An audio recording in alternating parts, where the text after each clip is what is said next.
Hello, and welcome to another episode of 5 Minutes with Freed. I'm your host, Michael Freed. I'm a litigation partner in the matrimonial and family law firm of Berkman, Botker, Newman, and Shine, with offices in New York City, Westchester, and Long Island.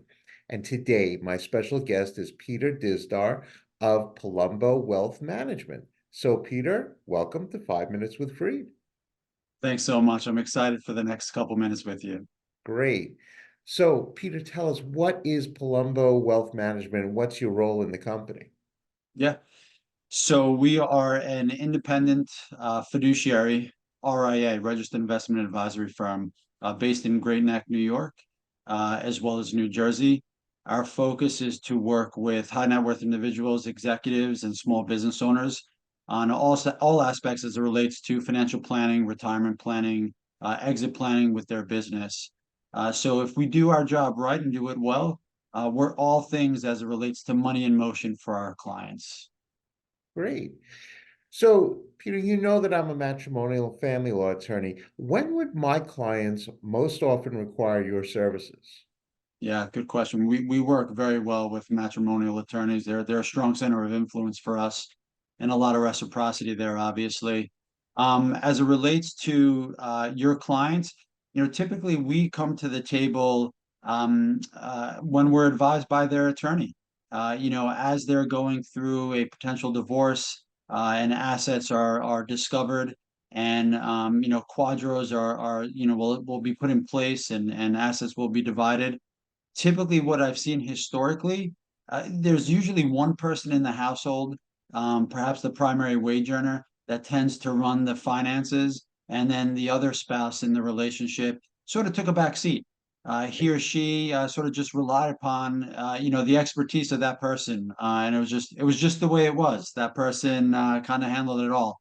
And now what happens in a divorce is that person is left with a large sum of money, and the financial literacy is very low. So we work very closely with the attorney, with the potential client.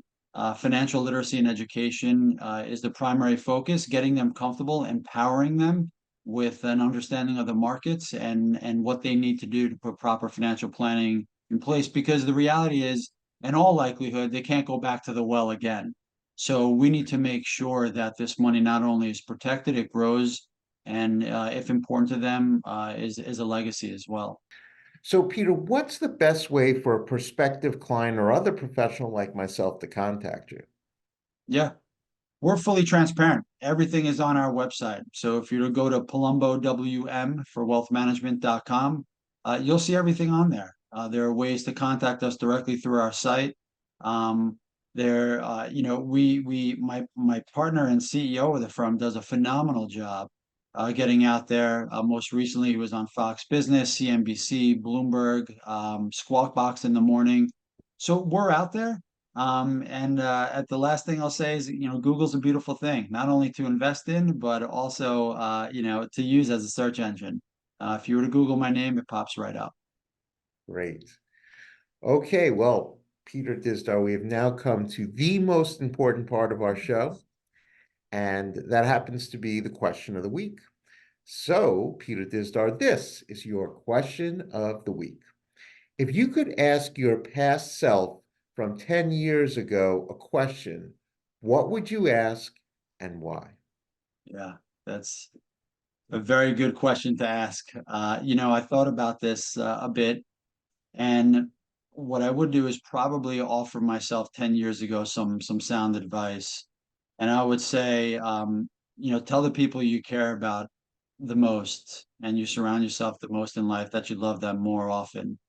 It's certainly a regret I have on some past relationships, and those people are no longer around. And I wish I just told them I loved them a little bit more. So I would go back and say, hey, it's okay to open up and tell people you love them more. Yeah, well, I have to tell you, that is an amazing answer. And Peter Thanks. Dizdar, you have said it all. You are helping people organize their financial lives one day at a time. And I want to thank you for being a wonderful guest on 5 Minutes with Freed. Thanks so much, Michael. I appreciate it.